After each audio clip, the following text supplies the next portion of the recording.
was a tragic Valentine's Day in Emmerdale on Friday when two, not one, but two limos ended up in separate crashes, putting the lives of 17 characters in jeopardy. Who is going to be affected? Well, Lisa Riley, who of course plays Mandy Dingle, was in one of the cars. Good morning, and we're going to be speaking to her in just a moment. But first, let's take a look at those dramatic scenes. Oh, please don't go without me, eh? Sorry, I'm in now. Shut up and drink that, will you? Will you stop looking round? Just pull over! Marry me?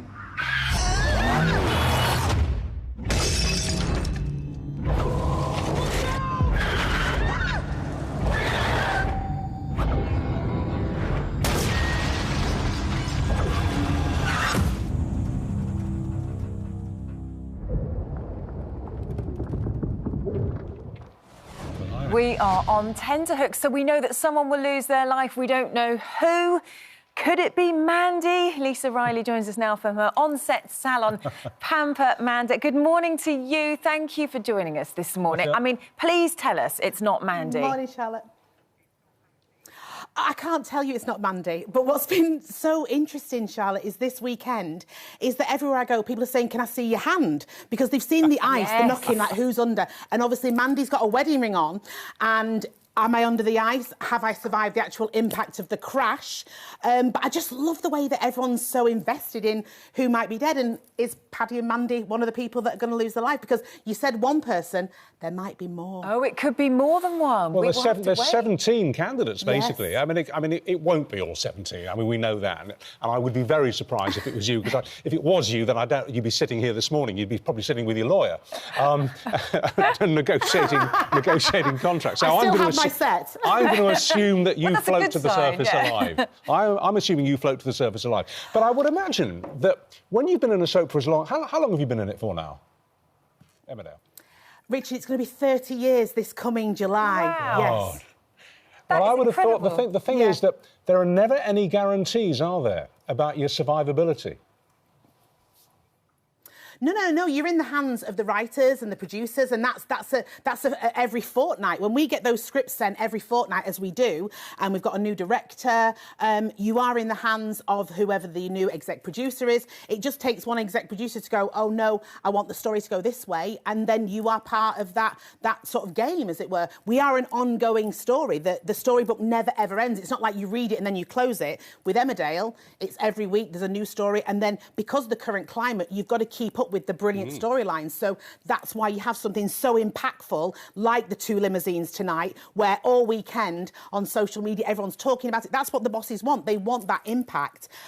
Same with Coronation Street and Us and all the other soaps. That's what it does. It's involved all week after week. So yeah, you just never know who's going to be alive or dead and who's under that water. Who is indeed. Emmerdale does these stunts so brilliantly. We've seen them over the years, haven't we? I mean, this one though just looks incredible with the effects of it. How does it feel for you as an actress, though, when you get told about it, when you get given the script? Are you then sort of flicking ahead, thinking, what happens? Who's going to be affected? Who's going to go? How does that play out when you realise what's coming?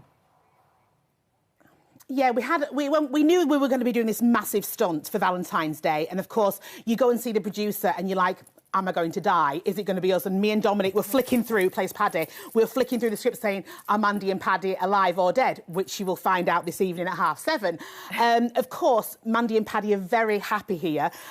You will see the outcome. But yeah, when it's a big stunt like this, we do it well. And I'm so proud that Emmerdale do these stunts so brilliantly. It felt like we were on a film set. Like the money, like Chris Ramage, our director of photography, Vicky Thomas, our director, like, unbelievable. We were so safe in their hands, and I was speaking to Chris Ramage, who's the director of photography, and you just knew that how it was going to look so cinematic. And yeah, you'll see yourself, it's something that we're like, yeah, we're proud of this, it's great, and it's all lit very blue and spooky.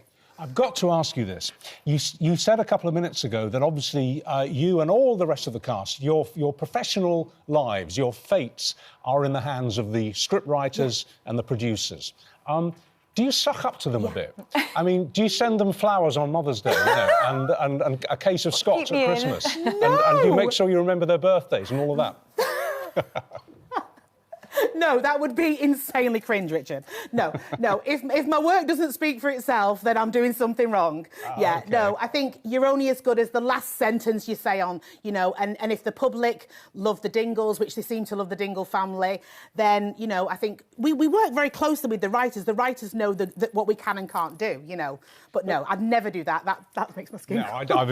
I was teasing you. I mean, wouldn't- your work I'm does. sure you wouldn't. Your work does Yeah. obviously speak for itself, course it doesn't it? does. Because Yeah. as you said, you're coming up to 30 years there. I mean, that must be feeling Yes. like quite a momentous milestone. Did you ever think back in the day when you started out that you'd still be there 30 years on? No, never in a million years. And, well, the show itself, it's testament to Emmerdale. You know, we had our 50th not long ago. To be part of this show is something that I'm really proud of. And the fact that the writers can still write for me and still... I think with Mandy, you can put her anywhere. You know, whether it's the drama, the tears, the emotion, for a bit of lightheartedness. And then also when we do the big, like, dramatic story, like we did Paddy's suicide, you know, again, those really impactful storylines, you can kind of slot Mandy in and she's a bit of light relief. So it's great. So I think every sort of soap needs a kind of Mandy Dingle, and yeah, it's great. But to be here, like I said, nearly at my 30th, it's amazing. Yeah, I feel like I'm definitely part of the furniture. Oh, of course you are, and long may it stay that way. But of course, you know, I mean, being a soap star, which is what you are, is a bit like being a politician in the sense that most political lives end in failure. And in the end, as you say, I don't know where you're going with this, well, Richard. I'm going with the plot line tonight. I mean, there is the possibility that at some point your character will be written out. Have you prepared a space in your head for if and when that day happens? Absolutely, yeah. I want there to be, you know, I hope it's not very soon, but if there's a leopard print coffin, you know, it'd be perfect.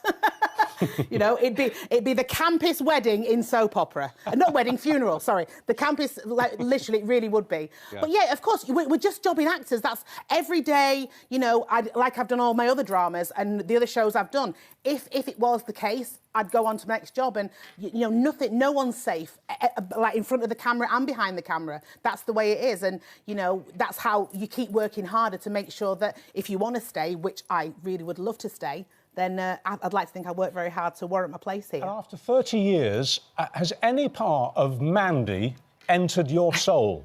Is there any part of you that is her now?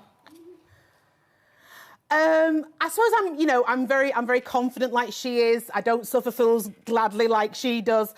So I think, yeah, it's when I'm out and about in the street and people expect me to be like Mandy, and sometimes I might just be on a train reading a book or listening to my music. But yeah, people expect me to be like that. And when I go to the football grounds, like, they think I'm going to be cheering and be quite sort of boisterous like she is. And sometimes I'm just really quiet at home watching television. Yeah. You know, when we work hard, we like to chill out as well. But yeah, I wouldn't mess with Mandy Dingle, but I also wouldn't mess with me either.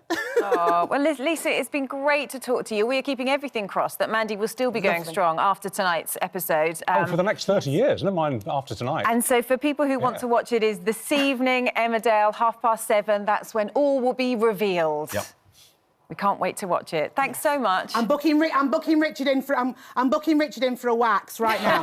You do that. I'll be on the next train up. Take care, darling. Lovely to talk to you.